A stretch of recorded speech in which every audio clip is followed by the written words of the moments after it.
Have you ever had the idea that the price of a stock index or ETF is going to make a big move, but you just weren't sure about which direction? Perhaps it's an imminent earnings release, or there's an anticipated event, such as a Federal Reserve meeting. If that's the case, then a long strangle could be a great way to take advantage of a big price move. The long strangle is an option strategy that consists of buying both a call and a put at the same time, with the same expiration date, but different strike prices. Usually, you're buying two out-of-the-money options, which means the options have a strike price that's at least one strike away from where the stock is currently trading. Because you are uncertain of the direction the stock will move, the long strangle is designed to profit from a rise or fall in the stock price, provided the move is big enough. The idea is simple. If the stock rallies and the profit from the call option outweighs the loss on the puts, then the net is a profit. If the stock drops, as long as the profit of the put option outweighs the loss on the call, you have a profit.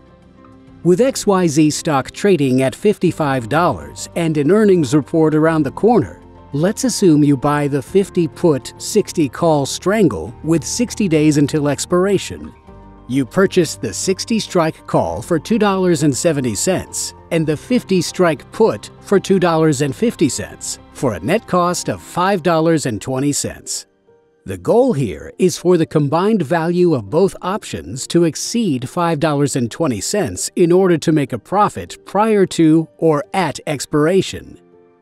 If XYZ makes a big enough move to the upside, then the profit from the call can overcome the loss on the put, giving you a net profit on the trade.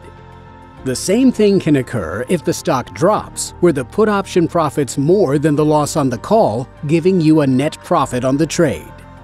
What happens after the stock moves? Let's assume that XYZ announces great earnings, and the stock moves higher to $65.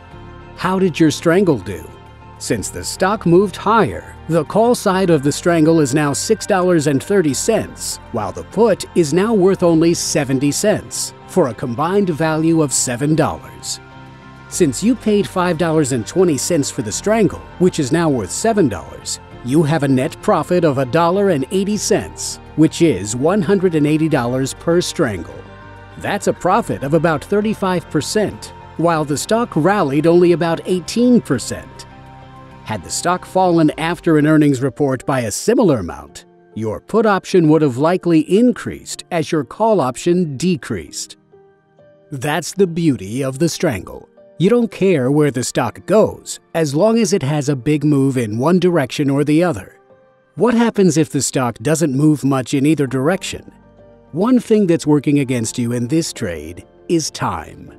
Each day, both options incur time decay, as represented by the Greek theta, which is a loss in premium due to the passing of time as the options approach expiration. Options that have an expiration further out in time have more time premium than options that are near term. The total amount of money at risk in this trade is the amount you paid for the strangle. In this example, $520 per strangle. In order for this trade to break even at expiration, XYZ needs to move above the call strike or below the put strike by the amount you paid for the strangle. So in this example, the break-even prices are $65.20 on the upside and $44.80 on the downside. The trade profits from any stock price lower than $44.80 or higher than $65.20. And the only way that you can lose the entire amount is if you hold the position through expiration and the stock closes between 50 and 60. In our example, if the stock closed between 50 and 60 at expiration, you would lose the entire $520 investment.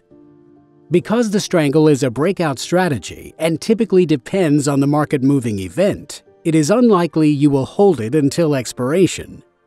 Once the stock has made the anticipated move, many traders close the trade. Implied volatility plays a big part with the long strangle. If you were to keep all other factors static and raise implied volatility levels, both call and put premiums would increase. Conversely, keeping all other factors static, when implied volatility falls, both call and put premiums decrease. To learn more about the long strangle volatility and other strategies, visit the OIC website, optionseducation.org.